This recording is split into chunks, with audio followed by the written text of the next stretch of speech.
ഇന്ന് ഡിന്നറിന് ചപ്പാത്തിയും ചിക്കൻ കറി ഉണ്ടാക്കാമെന്ന് വിചാരിച്ചു. അതിന് ആദ്യമേ തന്നെ മാവെല്ലാം കുഴച്ച് നമ്മളങ്ങ് മാറ്റി.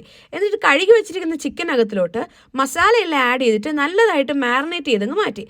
എന്നിട്ട് കുക്കർ വെച്ചിട്ട് അതിനകത്ത് കുറച്ച് ഓയിൽ ഒഴിച്ച് ഓണിയൻ എല്ലാം ഫ്രൈ ചെയ്യാൻ വേണ്ടിയിട്ട് വെച്ചു. ഇത് ഫ്രൈ ആകുന്ന സമയം കൊണ്ട് കുഴച്ച് വെച്ചിരിക്കുന്ന മാവെല്ലാം നമ്മൾ കുഞ്ഞു ബോൾസ് ആക്കി അങ്ങ് മാറ്റി.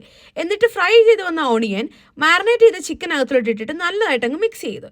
എന്നിട്ട് നമ്മൾ ഓണിയൻ ഫ്രൈ ചെയ്ത അതേ കുക്കറിനകത്തിലോട്ട് കുറച്ച് ഓയിലും കൂടി ഒഴിച്ചിട്ട് ഇഞ്ചിയും വെളുത്തുള്ളി ഇട്ടിട്ട് കുറച്ച് മസാല ഇട്ട് നല്ലതായിട്ടൊന്ന് മൂത്ത് വരുമ്പം നമ്മൾ മാറിനേറ്റ് ചെയ്ത് വെച്ചിരിക്കുന്ന ചിക്കൻ അതിനകത്തോട്ട് ഇട്ടിട്ട് കുറച്ച് ടൊമാറ്റോയും മല്ലിയിലയും കൂടി ഇട്ടിട്ട് അതങ്ങ് വേവിക്കാൻ വെക്കണം.